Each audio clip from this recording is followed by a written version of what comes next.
Assalamualaikum warahmatullahi wabarakatuh. Nama saya Fifi.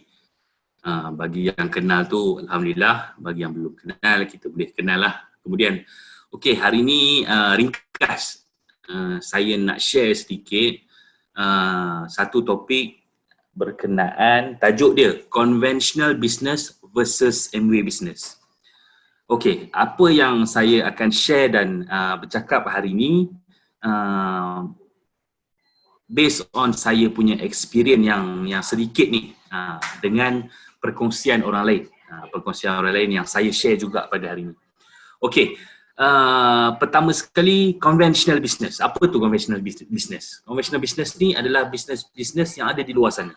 Daripada sekecil-kecil Cik Kiah jual goreng pisang sampailah sebesar-besar transportation, shipping, logistic company, benda-benda yang lain lah yang kita pernah dengar lah.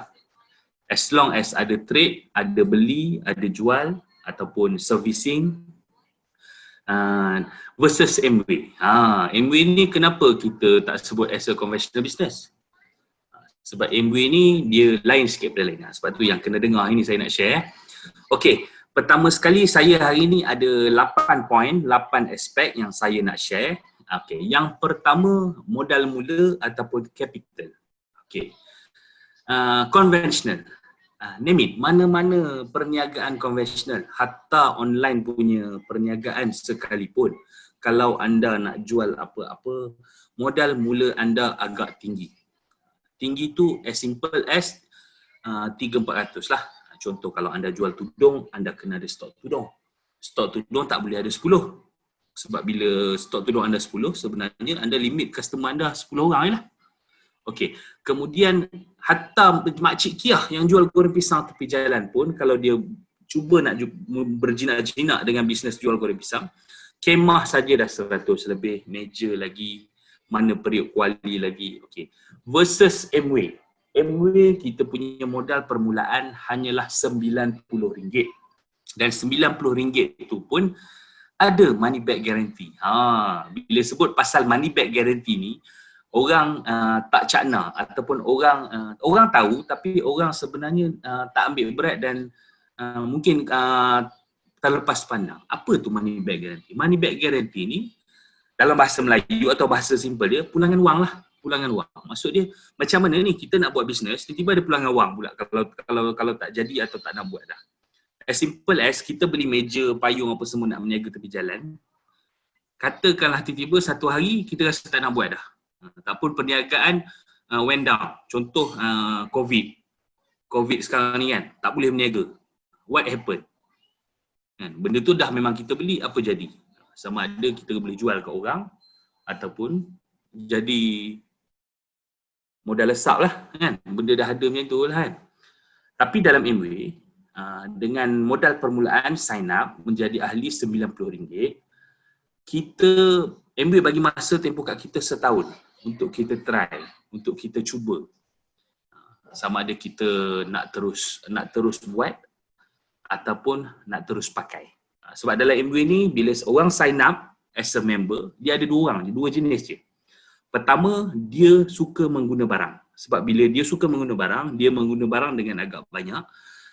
Bila dia jadi member, dia punya diskaun, dia punya saving lebih bagus daripada dia membeli dengan harga retail atau harga customer. Nombor dua, dia nak buat bisnes lah. So dengan modal permulaan RM90 sebenarnya agak rendah. Tambahan pula, Amway bagi kita 1 tahun supaya kita try kan. Benda ni boleh tak? Boleh kan? Ataupun kita just give a go, dan kalau tak nak, kita boleh just resign dan dapat balik pulangan wang RM90 tu. Okay. Poin yang kedua, kos operasi. Kos operasi. Okey, untuk conventional business, kos operasi, bila cakap pasal kos operasi ataupun overhead ataupun expenses, sebenarnya dia punya ruang lingkup dia agak besar. Contohnya, kalau anda ada kedai, bil elektrik, bil air, kalau anda pakai internet, bil wifi, kalau anda ada pekerja contohnya, kerani, bayaran gaji, dan kita belum kira lagi kalau anda ada kenderaan persendirian, kenderaan syarikat, anda kena bayar monthly installment, kereta, minyak, driver, itu adalah overhead company. Kalau anda perniagaan yang kecil, contohnya perniagaan makanan. Perniagaan makanan kita ambil tadi Cik Kia goreng pisang. Ini kita ambil Abu Cha Kway Teow. Okey, bila dia buka je berniaga dia, bila dia start je berniaga, dia tak tahu pun customer dia berapa ramai hari tu.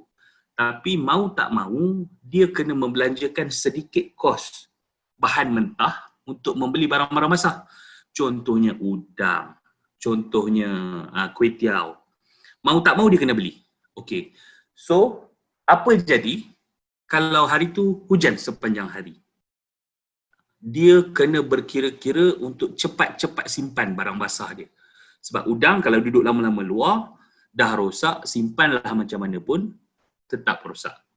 Apa jadi pula kalau orang tu meniaga nasi campur? Nasi campur lagi berat sebenarnya. Sebab nasi campur ni dia dah masak. Contohlah kita dah masak 10 jenis lauk, kita hidangkan untuk orang datang lah. Mau tak mau tiba-tiba hujan sepanjang hari. Ada orang datang, tapi jumlah orang tu berkurangan. Apa jadi dekat lauk tu?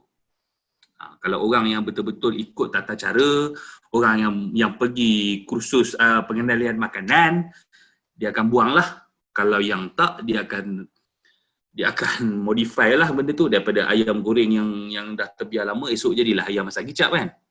Itulah. Itu orang panggil risiko dan kos operasi.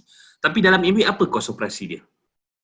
Kos operasi dalam MW sejujurnya hanya terhad kepada pergerakan kita, sama ada kita nak hantar barang, nak beli barang dan nak servis orang. Dan saya suka include benda ni as a cost yang dah termasuk dalam kita punya daily punya harian. Sebab kalau kita tak buat MW pun, kita tetap keluar, kita tetap isi minyak, kita tetap jumpa orang, and then why not kita includekan sekali kos tu. And then kos dia sebenarnya amatlah rendah. Kos hangus. Dia bukan kos yang kita boleh nampak barang tu bertimbun dekat kedai kita kan. Okey. So yang ketiga, risiko. Bila cakap pasal risiko ni, mana-mana tempat pun ada risiko. Hatta kalau kita berniaga sekecil-kecil barang pun ada risiko. Sebab risiko ni macam orang cakap lah, lagi besar risiko, lagi tinggi pulangan kan. Okey. Bila cakap pasal risiko, macam saya cakap tadilah, perniagaan konvensional. Tambahan kalau yang melibatkan trade, maksudnya jual beli barang. Mau tak mau kita sebagai owner syarikat, kita kena ada barang. Okey.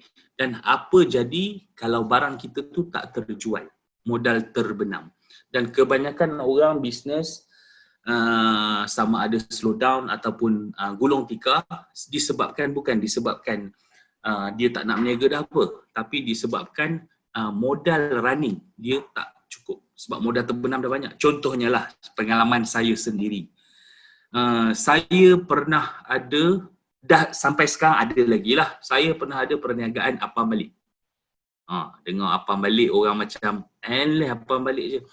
Saya ada lebih kurang hampir 20 stall. Boleh bayang tak apam balik stall kecil tu? Saya ada 20. Dengan modal untuk setiap satu stall hampir RM5,000. Cuba bayang, saya ada 20 dekat RM100,000. Jangan tanyalah saya dapat mana RM100,000 nak mula-mula tu. Okey, jadi apa jadi? Okey, bila saya buka saya punya perniagaan apam balik dengan 20 stall, saya tak boleh buat seorang-seorang sebab saya ada 2 kaki 2 tangan je. Saya boleh jaga satu stall lah maksimum pun. Okey, apa jadi? Saya hire pekerja. Bila saya hire pekerja, bila ada 20 stall, saya hire 40 pekerja, di mana satu stall 2 orang. Okey, apa jadi? Pertama sekali, saya terpaksa berhadapan dengan risiko perangai orang. Rambut sama hitam, hati lain-lain. Ada yang niat betul nak bekerja, okeylah. Ada yang niat nak lepas ngam-ngam cukup gaji pun ada. Jadi saya terpaksa berhadapan dengan risiko macam tu. Contohnya risiko paling senang. Saya dah buat semua persediaan, tiba-tiba out of saya punya 40 staff, 20 tiba-tiba minta cuti sakit. Apa jadi? saya tak boleh buka lagi 10 stall.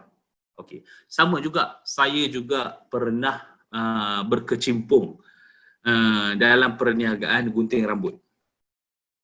Okey, gunting rambut, mau tak mau sebelum saya start kedai gunting rambut, saya dah keluarkan modal hampir 40,000 untuk set up kedai, untuk beli barang-barang gunting rambut, beli kerusi, renovate kedai, belum masuk lagi deposit.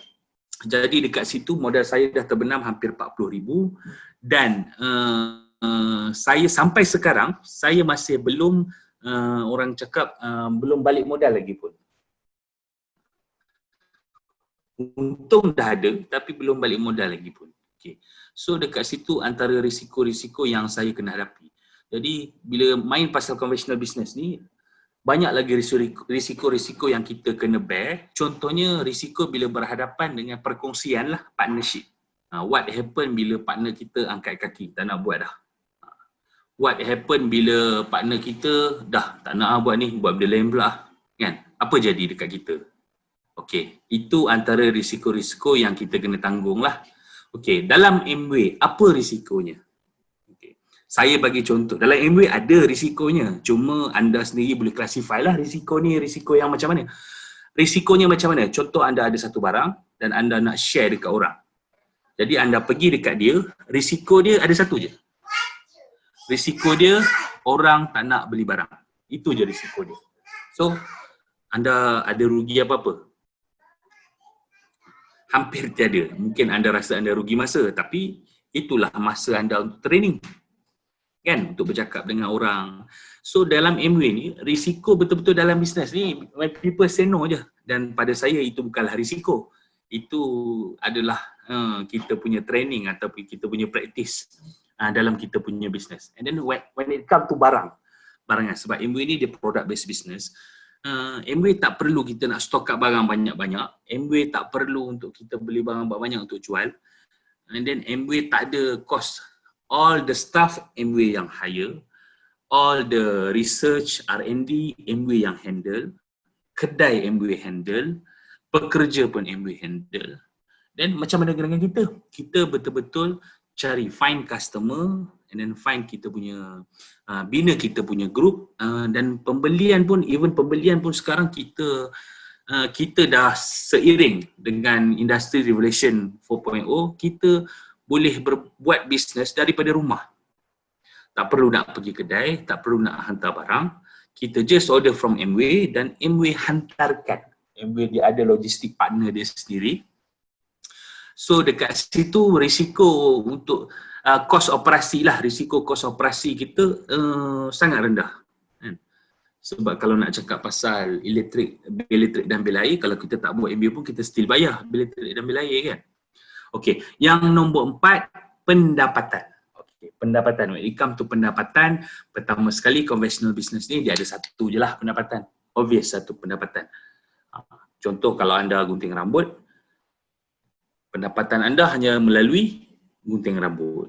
Kalau anda jual apa balik, pendapatan hanya terjana bila ada apa balik terjual. Dan sama juga bila anda jual contohnya buka kedai makan, pendapatan hanya akan terjana bila ada orang masuk kedai makan. Dia tak ada pula pendapatan orang masuk kedai makan satu pendapatan, tiba-tiba orang keluar cakap dekat kawan-kawan, mainlah sini, satu lagi pendapatan. Tak ada. Dia hanyalah satu pendapatan. Jadi satu pendapatan bila orang cakap bila kita hanya ada satu, jadi apa-apa kita bergantung kepada satu itulah. Dekat Amway yang mana modal rendah, kos operasi rendah, risiko pun hampir tiada, kita ada 14 jenis pendapatan. Banyak tu kan. Okey, 14 jenis pendapatan tu macam mana? Okey, saya uraikanlah sedikit. Kita ada, pertama sekali bila kita berlaku je jual beli, kalau orang tu customer, dia bukan member, kita ada pendapatan atau retail punya pendapatan.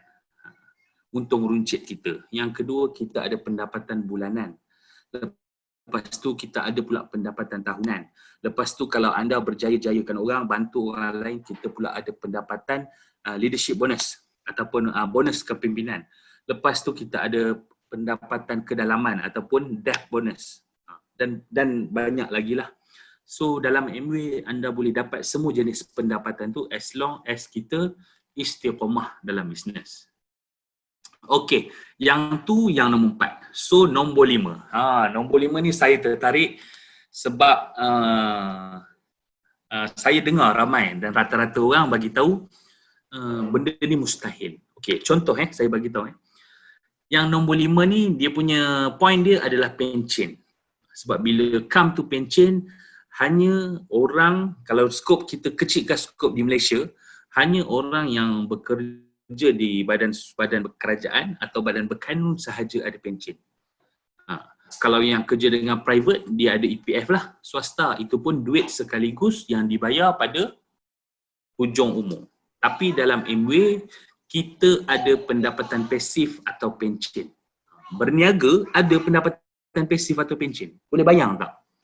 Just imagine, kalau anda berniaga, macam mana lepas habis dah anda berniaga atau anda dah tak boleh berniaga, na'udzubillah dengan apa-apa accident ke, apa-apa kejadian sekalipun contohnya, ataupun as simple as anda dah tak mahu berniaga, anda dah penat, mungkin anda nak luangkan masa lebih dengan hidup anda, kita ada pencen.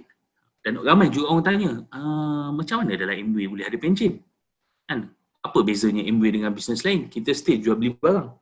Okay. Saya suka katakan dekat ramai orang, dalam Amway ni apa yang kita buat? We find customer, we keep customer.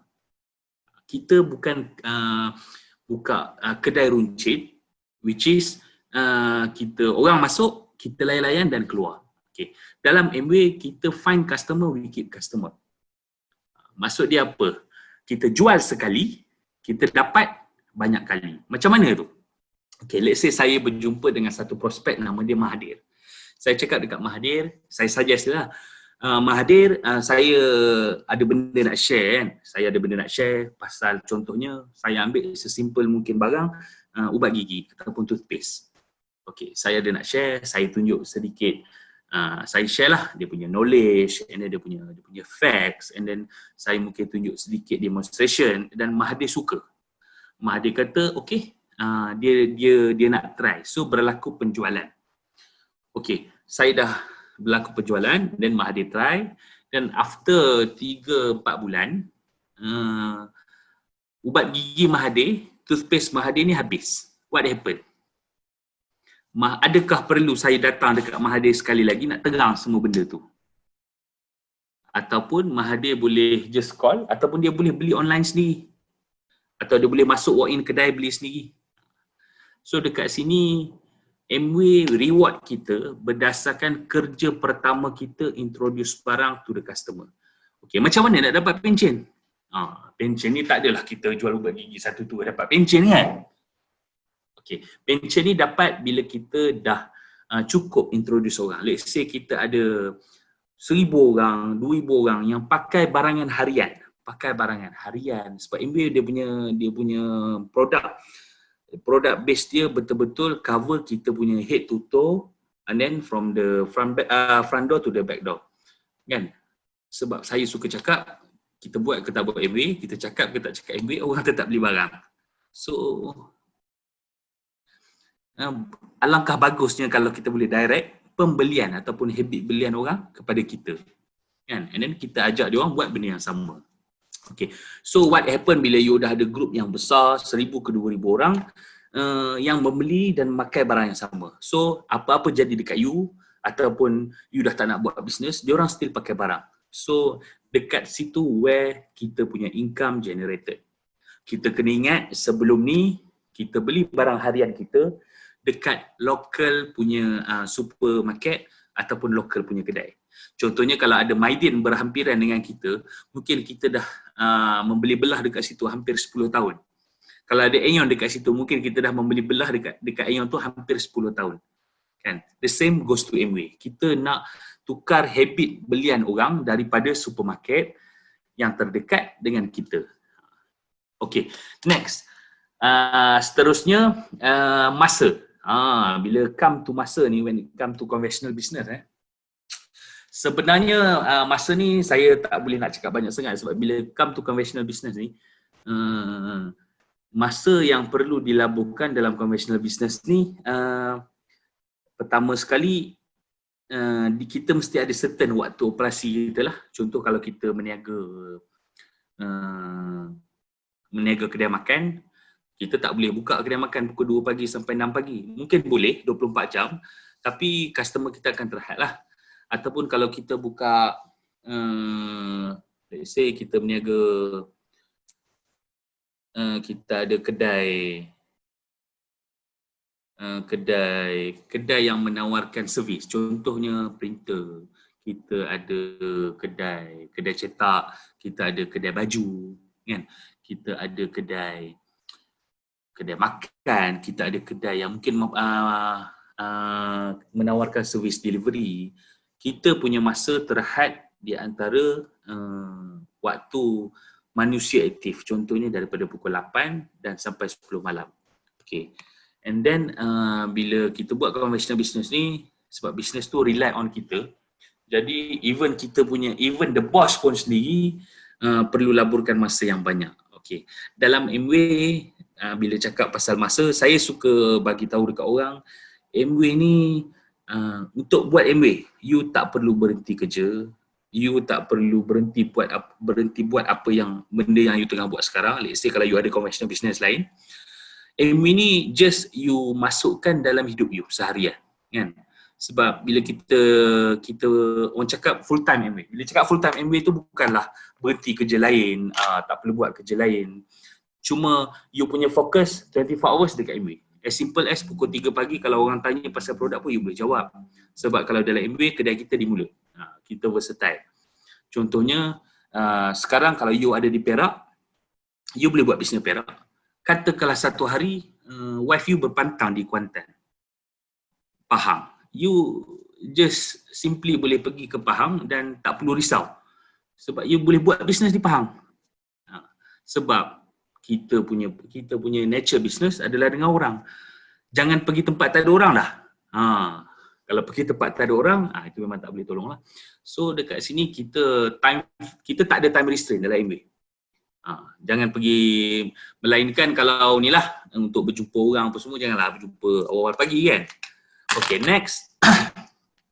Seterusnya, jaminan pulangan wang.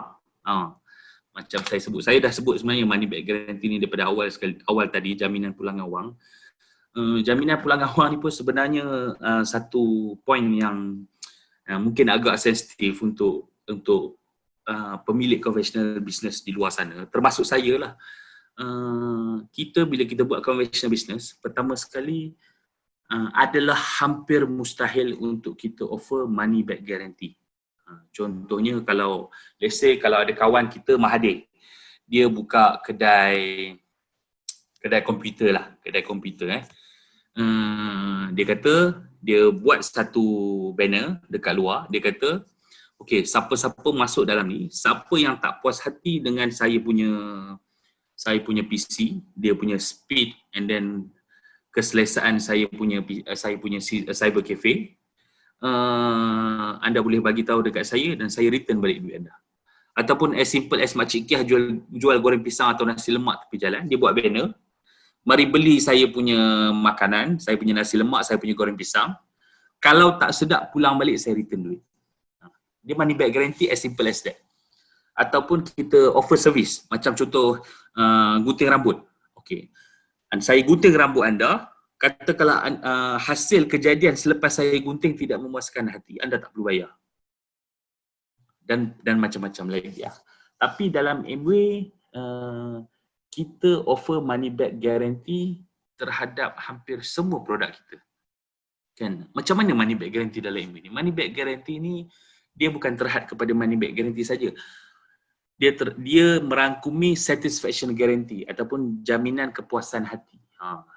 Jaminan, sebab bila sebut je pasal money back guarantee, orang selalu fikir macam barang saya rosak, barang saya tak boleh pakai, ataupun barang saya tak seperti yang diiklankan atau yang disebut.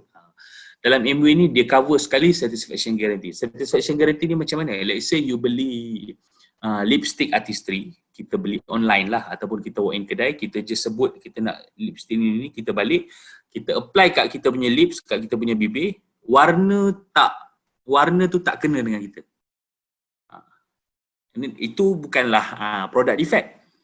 Warna tu tak kena dengan kita. And then you just imagine kalau you buat dekat kedai luar, let's say you masuk Watson ke, you masuk Parkson ke, kalau you beli and then warna tak kena dengan you, apa yang you boleh buat? Apa the best thing yang you boleh buat? You sedekah kat orang lah. Tapi dalam Amway kita boleh just return and then lalu small procedure, isi sikit. You just bagi tahu warna lipstick ni tak suit saya, and then you ada dua pilihan. Pertama, you boleh dapatkan balik duit. Yang kedua, you boleh tukar barang dengan warna yang you nak. Ataupun as simple as you bawa balik rumah lipstick, anak you main patah. What happen? Apa yang you boleh buat? Itu kecuaian kita sendiri. Dalam Amway, you boleh return balik and then Amway gantikan dengan lipstick baru. Dia dalam Amway ni saya suka cakap dengan orang seolah-olah bila kita berniaga, untung kita punya, rugi kita pass back to the company. Kena benda tu kena fikir dalam-dalam, sebab sebenarnya bila buat bisnes ataupun bila kita start buat bisnes, antara benda yang kita kena fikir adalah kepuasan pelanggan. Sebab pelanggan ni adalah orang nombor satu. Sebab bila kita buat bisnes ni, orang nombor satu bukanlah bos. Kita ni hamba. Kan? Kepuasan pelanggan adalah nombor satu. Jadi kita kena fikir masalah tu. So dalam Amway benda tu dah diselesaikan. Sebab kita punya core product di cover dengan satisfaction guarantee and money back guarantee. Okay. Dan yang terakhir, bantuan. Bila cakap pasal bantuan ni, even you buat apa-apa pun you perlu bantuan. Kalau you bekerja, you perlu bantuan sama ada daripada you punya supervisor ataupun you punya senior colleagues, you perlu bantuan. Sebab sama juga dalam hidup kita sentiasa perlu bantuan. Kan? Sama ada kalau baby baru lahir pun ataupun budak-budak baru berjalan, kita perlukan bantuan parent untuk pegang tangan kita kan, untuk guide kita berjalan atau untuk tunjuk kita yang mana betul, yang mana salah. Sama juga dalam bisnes. Sama ada you buat conventional business ataupun MBA business. Tapi apa beza bantuan di dalam conventional business dan MBA business? Di dalam conventional business, kebanyakan bantuan yang ditawarkan ataupun yang kita perlu adalah dalam bentuk yang perlu kita bayar. It's a service. Contohnya, kalau you buka kedai, you nak bantuan pengiklanan. Sama ada you nak buat billboard, ataupun you nak iklan dalam surat khabar, ataupun you nak iklan dalam media sosial tempatan, ataupun as long as you nak buat pamphlet ataupun you nak buat brochure, dan you nak edarkan. Itu method of bantuan. Semua bantuan tu perlukan duit. Tapi dalam Amway berbeza. Dalam Amway, bila you cakap je you nak buat, bantuan tu dah lah free. Orang berebut-rebut nak tolong you. Kan? Sebab dalam Amway ni, kita hanya boleh berjaya jika kita bantu orang lain. Okey, jadi saya nak summarize balik. Pertama sekali, tadi saya cakap pasal poin pertama saya modal. Yang kedua, operation cost atau kos operasi. Yang ketiga, risiko. Yang keempat, kita punya pendapatan. Yang kelima adalah jaminan ataupun pencen kita. Yang keenam, kita punya masa. Yang ketujuh, money back guarantee ataupun jaminan pulangan wang. Dan yang ke-8 adalah bantuan. So dalam Amway, ke-8 ini di cover dan insyaAllah anda boleh rujuk balik orang yang tunjuk anda video ni, anda boleh rujuk balik upline anda boleh rujuk balik siapa-siapa kawan-kawan anda yang mungkin pernah sebut dekat anda pasal Amway. So apa yang saya share hari ni hanyalah sedikit daripada saya punya pengalaman dan perkongsian orang lain yang saya titipkan bersama. So insyaAllah kita jumpa lagi dalam video akan datang. Assalamualaikum warahmatullahi wabarakatuh.